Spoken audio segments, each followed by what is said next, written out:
জামিয়া মাহমুদিয়া ইসলামিয়া দিয়াবাড়ি তুরাগ থানা উত্তরা ঢাকার উদ্যোগে আয়োজিত আজকের মাহফিলের প্রধান অতিথি আল্লামা মুফতি ইউসুফ আলিউবি রহমত মুহাম্মদুল্লাহুল আলী মুফতি ও মুহাদ্দিস দেওবন্দ মাদ্রাসা ভারত। উপস্থিত আছেন মুআজ্জাজ ও মুহতারাম দিগার হযরত উলামায়ে কেরাম মুরব্বিয়ানে ইজম, বিভিন্ন জায়গা থেকে আগত ইসলাম প্রিয় কোরআন হাদিস প্রিয় মুসলমান ভাইয়েরা, আল্লাহ পাকের দরবারে অসংখ্য অগণিত শুকরিয়া যিনি দয়া মায়া করে আপনাকে আমাকে বিভিন্ন মহল থেকে বাছাই করে কোরআন হাদিসের মজলিসে আসার বসার তৌফিক দান করেছেন। দিল থেকে অন্তর থেকে কালিমাতুর শুকর আদায় করি আলহামদুলিল্লাহ।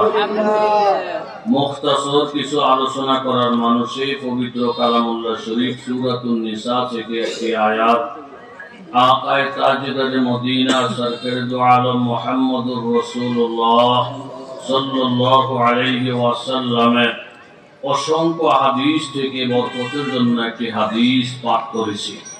আল্লাহ তাআলা মেহেরবানি করে মুখতাসর হলো কিছু কথা বলা শোনা, সেই মর্মে আমল করার তৌফিক দান করেন, আমিন। দিলের থেকে দরদ নিয়ে যখন মানুষ কথা বলে, দরদ নিয়ে উম্মতের ব্যথা নিয়ে, সেটার মধ্যে আলাদা বরকত হয়, তাসির হয়। মঈনুদ্দিন চিশতি আজমিরি রহমতুল্লাহ আলাইহির ওস্তাদ এশার নামাজের পরে একটি এলান দিলেন, আগামীকাল ফজরের নামাজ যারা আমার পিছনে জামাতের সাথে পড়বে তাদেরকে আল্লাহ তাআলা জান্নাত দান করবেন। এই এলানটা শোনার পরে প্রত্যেকে নিয়ত করলেন যে আগামীকালের ফজরের নামাজ জামাত কিছুতেই যেন তরক না হয়।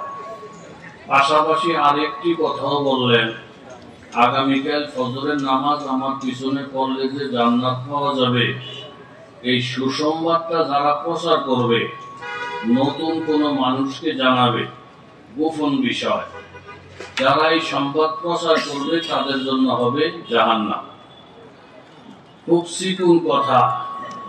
এই কথাটা শোনার সাথে সাথে শতকরা ৯৯ জন মুসল্লি, ৯৯ জন মুরিদ নিয়ত করলেন যে আল্লাহ আগামীকালের ফজরের নামাজ জামাতের সাথে পড়া আমার জান্নাত আমি গ্রহণ করব।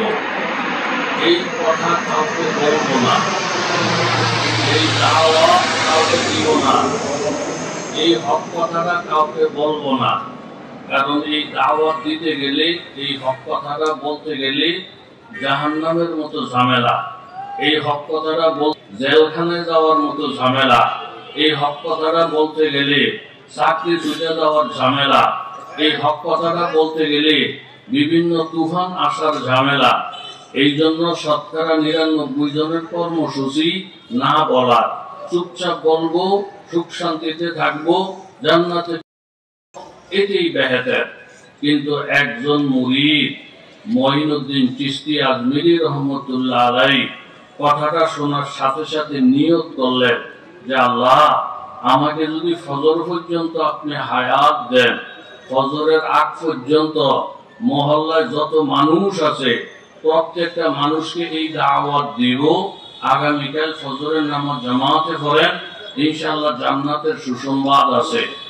এই সুসংবাদ দেওয়ার কারণে যদি আমাকে জাহান্নামে যাইতে হয়, এই সুসংবাদ দেওয়ার কারণে হাজার হাজার গুনাহগার মানুষ যদি জান্নাতি হয়ে যায়, আমার উসিলায় যদি হাজার হাজার মানুষ জান্নাতি হয়, আমার উসিলায় যদি হাজার হাজার মানুষ টুপিওয়ালা দাড়িওয়ালা হয়, আমার উসিলায় যদি হাজার হাজার আল্লাহ বুড়া বান্দা আল্লাহ ওয়ালা হয়, এমন একটা ভালো কাজ করার কারণে যদি আমাকে জাহান্নামে যেতে হয়, এমন একটা ভালো কাজ করার কারণে যদি আমাকে জেলখানায় যেতে হয়, এমন একটা ভালো কাজ করার কারণে যদি আমাকে চাকরি হারাইতে হয়, এমন একটা ভালো কাজ করার কারণে যদি আমাকে অপমান হইতে হয়, আমি অপমান হব, আমি জেলখানায় যাব, আমি জাহান্নামে যাব, তবু আমি চাই আমার উসিলায় যেন লক্ষ লক্ষ গুনাহগার বান্দা জান্নাতের মেহমান হয়। সুবহানাল্লাহ। পাবন্দি তকদীরে, পাবন্দি আহকাম, पाबंदी तकदीर ही पाबंदी अहकाम, ये मसला मुश्किल नहीं आए मर्द के रदमान। एक आन में बदल जाती है तकदीर, है उसका मुतल्लक बिना खुश अभी कुरसान। तकदीर के पाबंद नबातात व जमादात, मुमकिन फकत अहकाम इलाही कहे पाबंद। আল্লাহ তাআলা কুরআনুল কারীমের মধ্যে বলেন, ও দুনিয়ার মানুষ, লক্ষ লক্ষ বছর হায়াত দিয়ে তোমাকে আমি জমিনে পাঠাই নাই। ওয়া ইউআখিরুকুম ইলা আজালিন মুসাম্মা, প্রত্যেকটা মানুষের জন্য নির্ধারিত সময় আল্লাহ তাআলা পাঠিয়েছেন। ইচ্ছা করলেই গুনাহ করতে পারবেন না, ইচ্ছা করলেই আকাশে উঠতে পারবেন না, ইচ্ছা করলেই মানুষকে হত্যা করতে পারবেন না। আপনার জন্য নির্ধারিত সময় দেওয়া আছে। ইচ্ছা করলেই বয়ানে আসতে পারবেন না, ইচ্ছা করলেই তাহাজ্জুদের নামাজ পড়তে পারবেন না, ইচ্ছা করলেই কোরআন তেলাওয়াত করতে পারবেন না। লক্ষ বছর চাইবেন, হাজার বছর চাইবেন, শত শত বছর চাইবেন ইবাদতের জন্য, এটা হবে না। ওয়াইউআখিরুকুম ইলা আজালিন মুসাম্মা, প্রত্যেকটা মানুষের জন্য আমার আল্লাহ তাআলা নির্ধারিত সময় দিয়েছেন।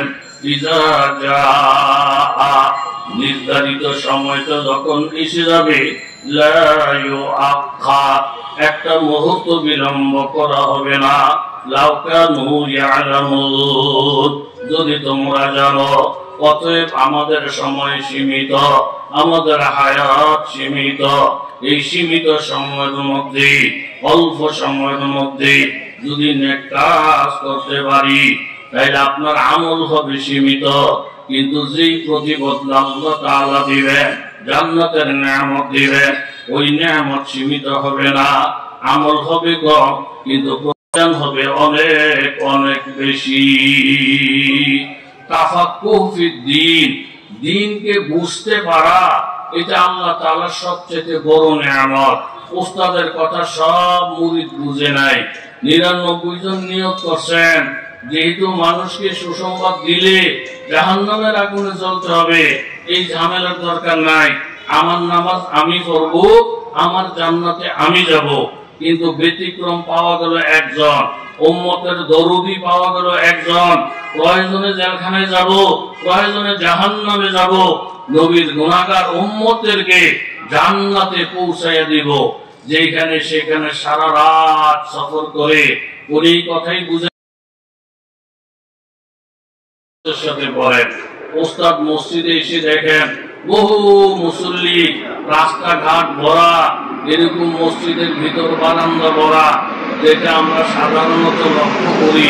যখন সবে বরাত আসে, যখন সবে কদর আসে, বিশেষ কোন রজনী আসে, জুমার দিন যখন আসে, এই বিশেষ সময়ে নামাজ পড়ার লোকের সংখ্যা দুনিয়াতে অনেক।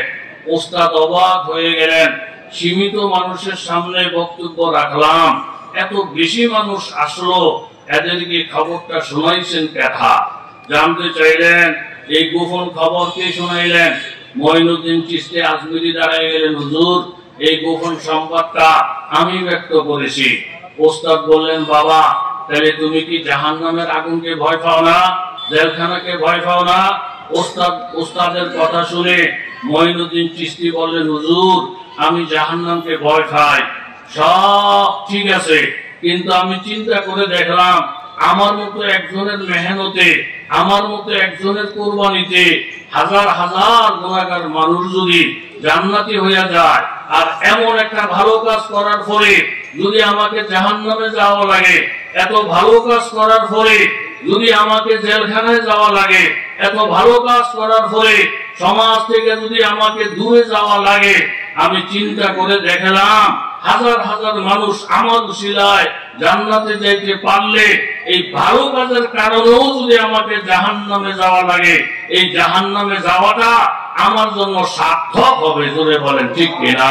জেলখানার মধ্যে চুরি করেও মানুষ যায়, জেলখানার মধ্যে ডাকাতি করেও মানুষ যায়, কিন্তু দিনের কাজ করে যদি কেউ জেলখানায় যায়, এই জেলখানায় যাওয়াটাও তার জন্য বারাখানা পাওয়ার কারণ হইতে পারে। উস্তাদ কথাটা শুই না, মঈনুদ্দিন চিশতি আজমিরি বুকের সঙ্গে জড়াইলেন, জড়িয়ে বললেন, বাবা আসলে জান্নাত আমার হাতের জিনিস না, জাহান্নামও আমার হাতের জিনিস না। কি জান্নাতে যাবে কি জাহান্নামে যাবে, ফয়সালার মালিক একমাত্র আল্লাহ। আমি শুধু মুরিদদেরকে পরীক্ষা করলাম উম্মতের দরকার দিলের ভিতরে কতটুকু আছে। তবে কোরআনুল কারীমের দ্বারা বোঝা যায়, ইয়া হাসরাতান আলাল ইবাদ মা ইয়াতিহিম মির রাসূল ইল্লা কানু বিহি ইস্তাহজিউন। আল্লাহ তাআলা আফসোস করে বলেন, বান্দাদের কর্মকাণ্ডে আমার আফসোস লাগে। সর্বকালের শ্রেষ্ঠ শ্রেষ্ঠ মানব নবীরা যখন জমিনের মধ্যে আসেন, এমন কোন নবী নাই যাদেরকে নিয়ে উম্মত টিটকারি মস্কারি করে নাই, যাদেরকে উম্মতে কষ্ট দেয় নাই। এই কোরআনের আয়াতের দ্বারা হাদিসের দ্বারা বোঝা যায়, এরকম ভাবে আসাদুল বাদা আলাল আম্বিয়া নবীদের উপরে আসে। কারণ শুধু একটাই, তারা মানুষকে জান্নাতের দিকে ডাকে। কারণ শুধু একটাই, গুমরাহি থেকে সতের দিকে রাস্তা দেখায়। নবীদের অপরাধ শুধু একটাই, তারা হক কথা মানুষের সামনে বলে। তাহলে হক কথা বলার কারণে যদি নবীদের উপরে বিপদ আসতে পারে,